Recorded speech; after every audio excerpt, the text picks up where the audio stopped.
अथ श्रीमद्भगवद्गीता द्वितीय अध्याय सांख्ययोग श्लोक 21 वेदो अविनाशिनां नित्यम् इह एनमजमव्ययम् कथं स पुरुषः पार्थ कं घातयति हन्तिकम्। हे पार्थ, যিনি এই আত্মাকে অবিনাশী, শাশ্বত, জন্মরহিত ও অক্ষয় বলে জানেন, তিনি কিভাবে কাউকে হত্যা করতে পারেন বা হত্যা করার কারণ হতে পারেন। তাৎপর্য: সব কিছুরই যথার্থ উপযোগিতা আছে এবং যিনি পূর্ণ জ্ঞান সম্পন্ন, তিনি জানেন কোনো জিনিস কোথায় এবং কিভাবে প্রয়োগ করলে তার পূর্ণ সদ্ব্যবহার করা হবে। তেমনি হিংসারও যথার্থ উপযোগিতা আছে এবং যিনি যথার্থ জ্ঞানী, তিনি জানেন কিভাবে হিংসার প্রয়োগ করতে হয়। বিচারক যখন আসামিকে খুনের জন্য দোষী সাব্যস্ত করে প্রাণদণ্ড দেন, তখন হিংসাত্মক কাজ করেছেন বলে বিচারককে কেউ অভিযুক্ত করে না, কেননা তিনি বিচারের রীতি অনুযায়ী এই দণ্ড দেন। মানব সমাজের শ্রেষ্ঠ নীতিশাস্ত্র মনু সংহিতাতে খুনিকে প্রাণদণ্ডে দণ্ডিত করার নির্দেশ দেওয়া আছে, যাতে এই মহাপাপের জন্য পরবর্তী জীবনে তাকে আর ফল ভোগ করতে না হয়। তাই রাজা যখন খুনিকে প্রাণদণ্ডে দণ্ডিত করেন, তখন তা তার মঙ্গলের জন্যই করেন। তেমনি শ্রীকৃষ্ণ যখন যুদ্ধ করবার আদেশ দেন, তখন বুঝতে হবে যে চরম বিচারের জন্যই তিনি এই হিংসার বিধান করেছেন। তাই অর্জুনের কর্তব্য হচ্ছে ভগবানের নির্দেশ পালন করা। এই কথা জেনে যে কৃষ্ণের জন্য যুদ্ধ করার এই ধরনের কার্যকলাপ কখনোই হিংসাত্মক নয়, যেহেতু তার ফলে মানুষ তথা আত্মার বিনাশ হয় না। সুতরাং সুবিচারের স্বার্থেই তথাকথিত হিংসাত্মক কার্যকলাপের অনুমতি দেওয়া হয়েছে। অস্ত্রোপচার করা হয় রোগ নিরাময়ের জন্য, রোগীকে মেরে ফেলবার জন্য নয়। তাই শ্রীকৃষ্ণের আদেশ অনুসারে যুদ্ধ করার ফলে অর্জুনের কোনো পাপ হবার সম্ভাবনা নেই।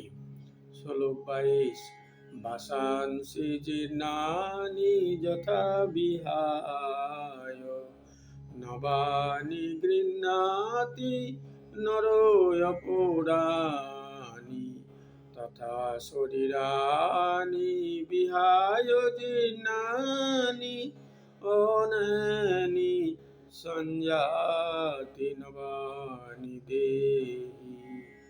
মানুষ যেমন জীর্ণ বস্ত্র পরিত্যাগ করে নতুন বস্ত্র পরিধান করে, দেহও তেমনি জীর্ণ দেহ ত্যাগ করে নতুন দেহ ধারণ করে। তাৎপর্য: পরমাণু সদৃশ্য জীবাত্মার এক দেহ ছেড়ে আর এক দেহ ধারণ করার তত্ত্বটি সর্বজন গ্রাহ্য। এমনকি আধুনিক যুগের বৈজ্ঞানিকেরা, যারা আত্মার অস্তিত্বে বিশ্বাস করে না, অথচ হৃদয় থেকে সঞ্চালিকা শক্তির ব্যাখ্যাও দিতে পারে না, তারাও দেহের পরিবর্তনের কথা স্বীকার করতে বাধ্য। এই পরিবর্তনের ফলে দেহের শৈশব, যৌবন ও বার্ধক্য দেখা দেয়। বার্ধক্যের পর আত্মা অন্য দেহ ধারণ করে। এই সম্বন্ধে পূর্ববর্তী শ্লোকে 2/13 বিশদভাবে আলোচনা করা হয়েছে।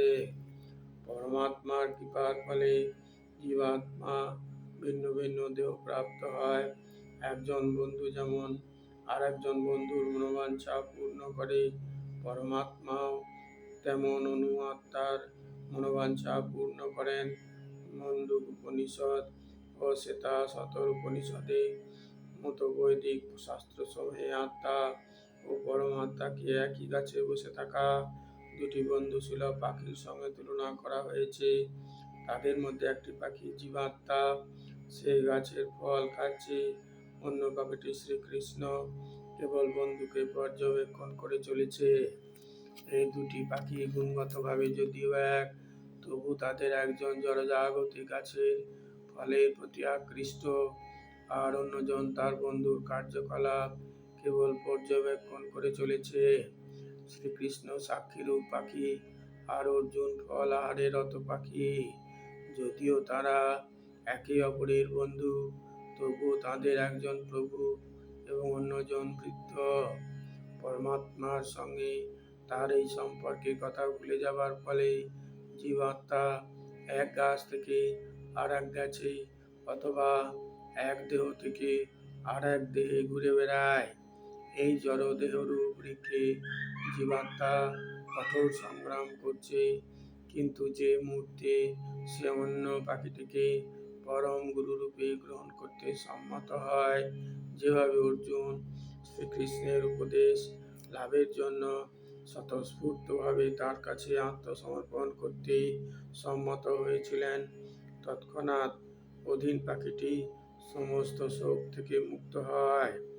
মুন্ডুক উপনিষদে 3/1/2 ও শ্বেতাশতর উপনিষদে 4/7 এই তত্ত্ব প্রতিপন্ন করে বলা হয়েছে, সমানে বৃক্ষে পুরুষ নিমগ্ন অনিয়সায়া সচতি মুজ্জমান জুষ্টম যদা পশ্যতি অন্যমি সমস্য মহিমানমিতি বিতস্ক।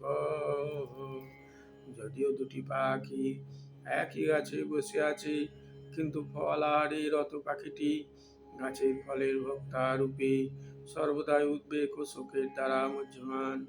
কিন্তু যদি সে একবার তার নিত্যকালের বন্ধু পরমেশ্বর ভগবানের দিকে ফিরে তাকায় এবং তার মহিমা উপলব্ধি করে, তবে তৎক্ষণাৎ তার সমস্ত শোকের অবসান হয়।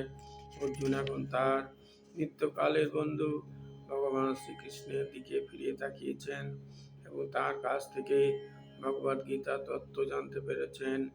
এইভাবে ভগবান শ্রীকৃষ্ণের কাছ থেকে শ্রবণ করার ফলে তিনি ভগবানের পরম মহিমা উপলব্ধি করতে পারেন এবং সমস্ত শোক থেকে মুক্ত হতে পারেন। ভগবান এখানে অর্জুনকে উপদেশ দিয়েছেন তার বৃদ্ধ পিতামহ ও শিক্ষকের দেহগত পরিবর্তনের জন্য কোনো শোক না করতে, পক্ষান্তরে সেই ধর্মযুদ্ধে প্রাণ ত্যাগ করার ফলে তাদের বিভিন্ন দেহগত কর্মফলের প্রভাব থেকে অচিরেই তারা মুক্ত হবেন বলে তার সুখী হওয়া উচিত। যজ্ঞবেদিতে অথবা ধর্মযুদ্ধে আত্মোৎসর্গ করলে তৎক্ষণাৎ সমস্ত কর্মের প্রভাব থেকে মুক্ত হওয়া যায় এবং উচ্চতর জীবন লাভ করা যায়। সুতরাং অর্জুনের শোক করবার কোনোই কারণ ছিল না। শ্লোক 23। নয়নম ছিন্দন্তি সহস্রাণি নয়নম দহতি পাবক ন চৈনম ক্লেদয়ন্তি আপো ন শোষয়তি মারুতঃ। আত্মা কি অস্ত্রের দ্বারা কাটা যায় না, আগুনে পোড়ানো যায় না, জলে ভেজানো যায় না, বা বায়ুর দ্বারা শুষ্ক করা যায় না। তাৎপর্য: তরবারি, আগ্নেয়াস্ত্র, পর্জন্যাস্ত্র, বায়বীয় অস্ত্র আদি সমস্তই অস্ত্রশস্ত্রই আত্মাকে হত্যা করতে অক্ষম। আধুনিক আগ্নেয়াস্ত্র ছাড়াও মাটি, জল, বায়ু, আকাশ আদি বিভিন্ন উপাদানের তৈরি অস্ত্রসমূহ অতীতে ছিল বলেই জানা যায়। এমনকি আধুনিক যুগের পারমাণবিক অস্ত্রশস্ত্রগুলিও আগ্নেয়াস্ত্র শ্রেণীভুক্ত, কিন্তু পূর্বে বিভিন্ন রকমের জড় উপাদানের দ্বারা নির্মিত অস্ত্রশস্ত্র ছিল। পর্জন্যাস্ত্রের দ্বারা আগ্নেয়াস্ত্রকে খণ্ডন করা হতো, যা আধুনিক বিজ্ঞানের কাছে অজ্ঞাত। কিন্তু আধুনিক বৈজ্ঞানিকদের ঝটিকাস্ত্রের সম্বন্ধে কোনো জ্ঞানই নেই। যাই হোক, নানা রকম সমস্ত অস্ত্রশস্ত্র তথা বৈজ্ঞানিক কোনো সরঞ্জামের দ্বারা আত্মাকে ছেদন করা বা ধ্বংস করা যায় না। মায়াবাদীরা ব্যাখ্যা করতে পারে না কেমন করে জীবাত্মা নিতান্তই অজ্ঞতার ফলে জড় অস্তিত্ব লাভ করে এবং মায়া শক্তির দ্বারা আচ্ছন্ন হয়ে পড়ে, কিংবা আত্মাকে তার উৎস পরমাত্মার থেকেও কখনো বিচ্ছিন্ন করা সম্ভব নয়, বরং স্বতন্ত্র জীবাত্মাগুলি পরমাত্মার শাশ্বত বিভিন্নাংশ। যেহেতু পরমাণু সদৃশ জীবাত্মা নিত্য সনাতন, তাই তাদের বহিরঙ্গা মায়া শক্তির দ্বারা আচ্ছাদিত হয়ে পড়ার প্রবণতা দেখা যায় এবং এভাবেই তারা ভগবানের সান্নিধ্য থেকে বিচ্যুত হয়ে পড়ে। ঠিক যেমন আগুনের স্ফুলিঙ্গ গুণগতভাবে আগুনের থেকে অভিন্ন হওয়া সত্ত্বেও আগুনের থেকে বিচ্ছিন্ন হলে নিভে যায়। বরাহ পুরাণে বলা হয়েছে জীবাত্মা পরমাত্মার বিভিন্নাংশ। ভগবদ গীতাতেও জীবাত্মার সঙ্গে পরমাত্মার এই নিত্য সম্পর্কের কথা বলা হয়েছে। সুতরাং মায়ার বন্ধন থেকে মুক্ত হওয়ার পরও জীবাত্মা স্বতন্ত্র স্বরূপে বিদ্যমান থাকে, যা অর্জুনের প্রতি ভগবান শ্রীকৃষ্ণের উপদেশই সুস্পষ্ট হয়। শ্রীকৃষ্ণের কাছ থেকে ভগবত তত্ত্ব জ্ঞান লাভ করার পর অর্জুন মায়ার বন্ধন থেকে মুক্ত হয়েছিলেন, কিন্তু তা বলে তিনি শ্রীকৃষ্ণের সঙ্গে এক হয়ে যাননি। শ্লোক 24 অচ্ছেদ্য অয়ম অদাহ্য অয়ম অক্লেদ্য অশস্য এব চ নিত্য সর্বগতঃ স্থাণুর অচল অয়ম সনাতনঃ। এই আত্মা অচ্ছেদ্য, অদাহ্য, অক্লেদ্য ও অশস্য। আত্মা চিরস্থায়ী, সর্বব্যাপ্ত, অপরিবর্তনীয়, অচল, সনাতন। তাৎপর্য: পারমাণবিক আত্মার এই সমস্ত গুণাবলী অনিবার্যভাবে প্রমাণ করে যে সে অবশ্যই পরমাত্মার পরমাণু সদৃশ অংশ এবং সে নিত্যকাল অপরিবর্তিতভাবে একই পরমাণু রূপে বর্তমান থাকে। এই ক্ষেত্রে অদ্বৈতবাদের তত্ত্ব প্রয়োগ করা খুব কঠিন, কারণ জীবাত্মা কখনোই পরমাত্মার সঙ্গে এক হয়ে যেতে পারে না। জড় কলুষ থেকে মুক্ত হবার পর জীবাত্মা ইচ্ছা করলে ভগবানের দেহ নির্গত ব্রহ্মজ্যোতিতে চিৎকণা রূপে বিরাজ করতে পারে, কিন্তু বুদ্ধিমান জীবাত্মারা ভগবত ধামে প্রবেশ করে ভগবানের সাহচর্য লাভ করে। এখানেই সর্বগত সর্বব্যাপ্ত শব্দটির তাৎপর্যপূর্ণ, কেননা এ বিষয়ে কোনো সন্দেহ নেই যে ভগবানের সৃষ্টির সর্বত্রই আত্মা বিরাজ করছে। জলে, স্থলে, অন্তরিক্ষে, মাটির মধ্যে, এমনকি আগুনের মধ্যেও জীবাত্মা রয়েছে। আগুনে আত্মা নেই, এই মতবাদটি গ্রহণযোগ্য নয়, কেননা এখানে স্পষ্টভাবে বলা হয়েছে আগুন আত্মাকে দহন করতে পারে না। তাই সূর্যলোকেও সেখানকার উপযোগী দেহ ধারণ করে জীবাত্মা রয়েছে। সূর্যলোকে যদি জীব না থাকত, তাহলে সর্বগত সর্বত্র আত্মার গতি এই উক্তিটি অর্থহীন হয়ে যেত। ওম তৎসৎ। ইতি শ্রীমদ্ভগবদ্গীতাসু উপনিষৎসু ব্রহ্মবিদ্যায়াং যোগশাস্ত্রে শ্রীকৃষ্ণার্জুন সংবাদে সাংখ্যযোগো নাম একাংশেন দ্বিতীয়োধ্যায়। ওম যদক্ষরং পরিভ্রষ্টং মাত্রাহীনং চ যদ্ভবেৎ পূর্ণং ভবতু তৎসর্বং তৎপ্রসাদাৎ জনার্দনঃ। হরি ওম তৎসৎ। ওম শ্রীরামকৃষ্ণার্পণমস্তু।